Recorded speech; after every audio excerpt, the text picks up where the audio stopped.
Hey, fellow Gen Xers. Just touching base with y'all. I was able to do a workout today, so I feel pretty productive. And I was thinking in the past, I've had a hard time being happy when I'm trying to recoup my losses to get back to where I was at one point, whether we're talking financially or physically with workouts. But I have a different peace of mind now, and maybe it's because, as I was saying before, my health problems have caused me to not take my health for granted. And even though I'm not as strong as I used to be, I'm able to move forward. And that is the key, I believe. And that's the thing that came to my mind today that I wanted to share is that speed is relative. It doesn't really matter how fast you're going. We're not born to stay still. We're born to keep moving forward. And I think we pressure ourselves so much to move at a certain pace, or we compare ourselves to the person we used to be, or even worse yet, to other people. And that causes us to procrastinate and not to dig in. Even setting goals. This is probably a hot take, but I don't think it's good to set detailed goals. Especially at our age, we can kind of live intuitively. Now, when you're younger, if you're in your 20s and even in your 30s, it's probably best to set more specific goals because you have different responsibilities and your life is to a point where maybe you don't have that intuition that you develop as you get a little bit older. It sounds strange that I'm actually saying the thing that I hated hearing when I was younger, like you'll understand when you get older, but that's what happens is as Gen Xers, we develop a certain intuition that we can trust. And for me, also, there's another side to that is that setting specific goals would cause me in the past to be unhappy until I reached that goal.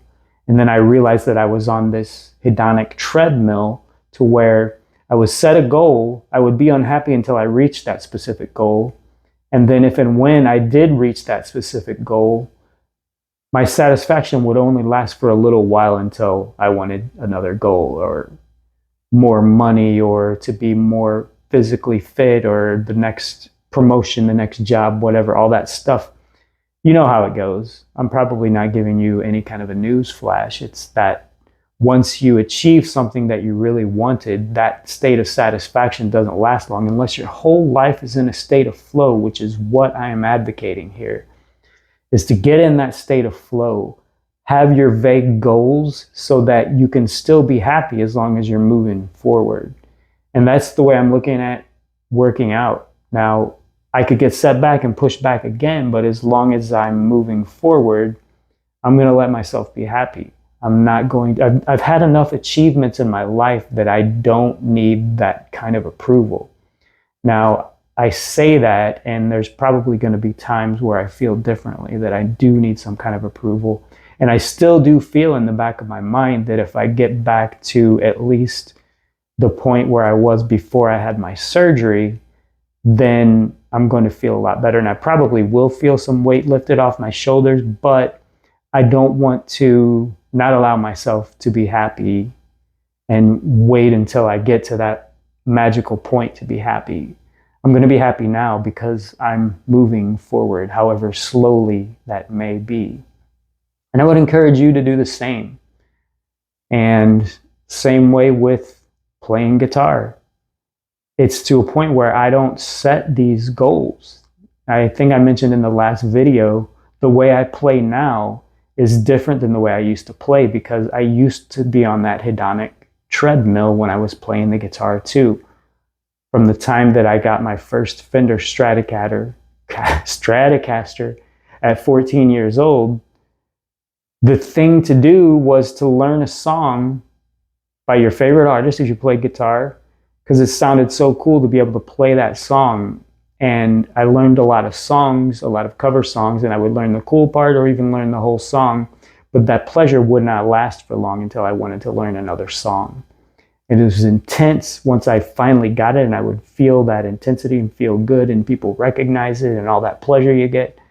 But then you play it, after a while, it just doesn't sound cool anymore. You have to learn a new song. But when I found the blues as my outlet, I can get into a state of flow and I don't have to be on that hedonic treadmill. And that's what I apply to my life too. So let me maybe throw down a couple bars for you if I can get something ready here. I think I'm plugged up. Let me turn the mic on.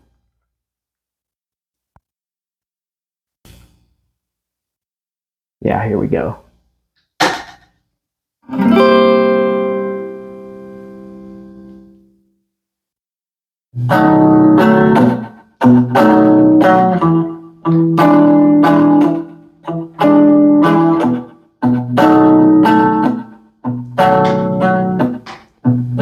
That's me playing the backing track too, so no copyright infringements.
So that's a different kind of pleasure.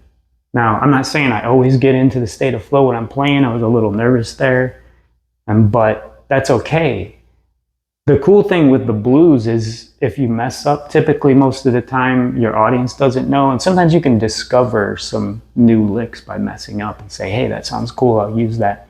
When you're playing cover songs, people know what it's supposed to sound like, and it's more obvious when you mess up. You can still recover, it's not a huge deal, but when you're playing the blues, you're creating some tension anyway. Oh, sorry, I need to remember to turn that guitar mic off when I'm speaking. Hopefully it didn't mess up the sound too much. But when you're playing the blues, you create some tension anyway in your plot. Just like with a great movie, you have some tension in the plot. And as long as it's not too much tension, you resolve that tension, and it can sound like you did it on purpose. So it's kind of a win-win situation.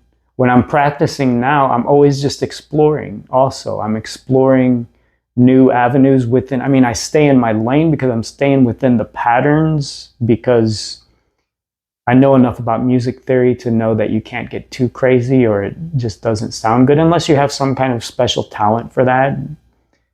Some people can play without even really thinking about that kind of stuff and do okay. I never felt like I had a natural ability. I had to practice to be able to get to where I'm at. And I'm not comparing myself to other guitar players. The only thing that I want, and this is kind of egotistical too, not everybody's going to like the way I play, but I would prefer for people to say they've never heard anything like what they hear when I'm playing. So I want to be different, even if not everybody likes it. I don't want to mimic. I want to create and not imitate. That's one of the things I've said in On my other channel, I try to give some guitar lessons. It's kind of, I'm getting there. I'm still, like I said, nervous in front of the camera as I am here. But the whole point driving this back home, and I'm going to wrap this up, is move forward. It's what you were born to do. Don't stay still. It's cliche to say baby steps, but you're going to stop procrastinating if you don't put so much pressure on yourself to move at a certain speed, or if you're looking at how high the mountain is of where you used to be when you're recovering, when you slip up, no matter what you're doing. If it's like, say you relapse and you have a drug addiction and you relapse, and you look back at how many days sober that you had, and you think, it's such a big mountain to climb again. I might as well just not even try. Just move forward, no matter how bad you slipped up. I say that I used to work in a residential rehab, best job I ever had. And so, and I've had drug addictions in my family, and I have that addictive personality. Luckily, I've never tried hard drugs, so I haven't had those types of issues at that extreme level. But it applies to everything in life, is that if you slip up, don't look at the mountain you have to climb to get back on top of where you were. Just move forward. We can never be who we used to be. That's just how time works. We're here for a limited time, and I've thought a lot more about this since I've been diagnosed with my autoimmune issues, is that we're here for such a short time. We get these bodies as vessels for our spirit, and that's all they are. And they're going to wear out no matter what. There's nothing we can do about it. But that's kind of the beauty of life, is that if your body lasted forever, we would procrastinate everything. I don't have to do it. I can do it another time. I'm going to live forever. I'm always going to be healthy. But when you start to see that you're not, you don't take the things for granted that you always did before you started having these problems that cause you. Now, you don't even have to have serious health problems. At our age, you just start to slow down, and it causes you to recognize the fact that our bodies are temporary. And when it's time for us to go, I think it was Seneca that said, rather than curse fortune for taking your body away, and I'm paraphrasing here, and you can think of fortune as God if you want to, or just the universe or whoever, rather than curse fortune when your life is being taken away, you should thank your good fortune that you had that vessel to begin with, because it was never yours. You're just borrowing it. That's what's happening while you're here. You're borrowing this body that you have for your spirit so that you can enjoy this experience while you're here. But someday you're going to have to give that body back.